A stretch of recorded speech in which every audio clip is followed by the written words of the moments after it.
Fala galera, bem-vindos a mais um vídeo do canal Vida Engenharia. No último vídeo eu postei sobre a função do selador na pintura residencial. E muita gente ficou em dúvida se deve passar selador antes ou depois da massa corrida e se deve usar fundo preparador. Se você tem dúvida de quais produtos utilizar e em qual ordem utilizar, se você está prestes a pintar a sua casa, então não deixe de assistir esse vídeo até o final e roda a vinheta!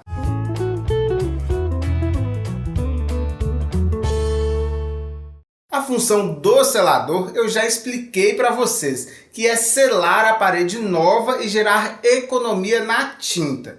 Portanto, se sua parede é nova e apenas está no reboco convencional de cimento e areia, não existe dúvida. Primeiro você vai aplicar o selador. Claro que depois de lixar e limpar a superfície. Depois de aplicar o selador, caso você queira aquele acabamento lisinho, você vai passar a massa corrida, pelo menos 2 demãos, pois a massa corrida ela não pode ficar muito fina. Mais pra frente eu vou explicar para vocês o porquê. A massa corrida não é obrigatória. Muita gente que busca um acabamento mais rústico, por exemplo, em casas de campo, não utilizam a massa corrida. Na cidade já é mais comum utilizar a massa corrida. Aplicou a massa corrida, lixou, limpou bem e mesmo assim você vai perceber que fica aquele pozinho solto. E é neste momento que vai entrar o fundo preparador.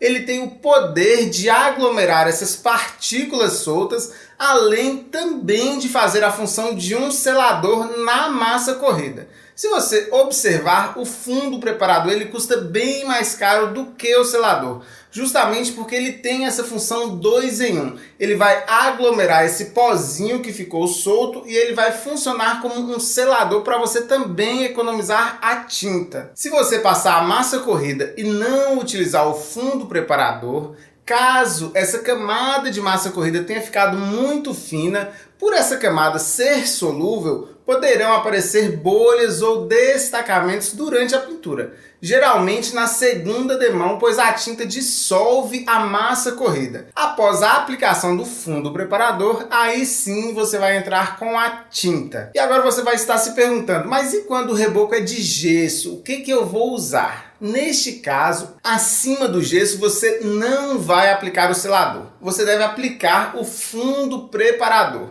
Após o fundo preparador, caso necessário corrigir imperfeições, é possível aplicar massa corrida e novamente acima da massa corrida outra camada de fundo preparador. Depois você pode aplicar a tinta normalmente. Caso você não queira utilizar o fundo preparador sobre gesso, existe uma tinta especial no mercado chamada direta no gesso. Lembrando que gesso é igual esponja, se você não aplicar nada e for aplicando logo uma tinta convencional, que não é essa tinta especial direto para o gesso, corre o risco de aparecer bolhas, além de que você vai gastar muito mais tinta.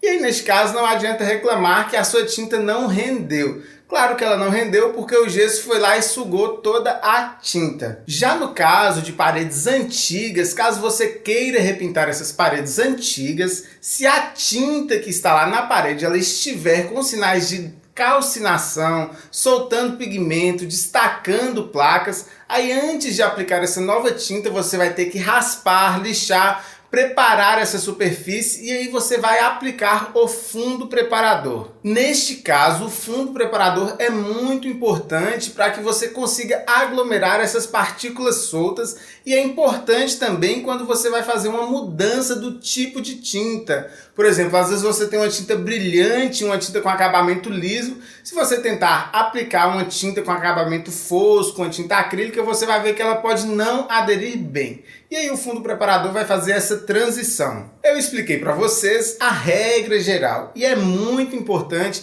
vocês aprenderem essa regra antes de começarem a quebrar a regra. Muitos pintores profissionais, através de anos e anos de experiência, poderão eliminar algumas dessas etapas ou sugerir caprichar mais em uma ou outra etapa. Em alguns casos pode ser mais viável você dispensar o fundo preparador, gastar mais com tinta, ou então gastar mais com selador e economizar na tinta, são várias situações que o profissional experiente vai conseguir identificar. Percebam também que neste vídeo eu não entrei em detalhes de quais os tipos de produto utilizar, se é acrílico, PVA, esmalte, epóxi. Eu apenas mostrei a sequência geral das pinturas residenciais. Espero que você tenha gostado. Se você gostou, não é nada demais lembrar, deixe o seu joinha para fortalecer o canal e não deixe de se inscrever. Vejo vocês no próximo vídeo e fui!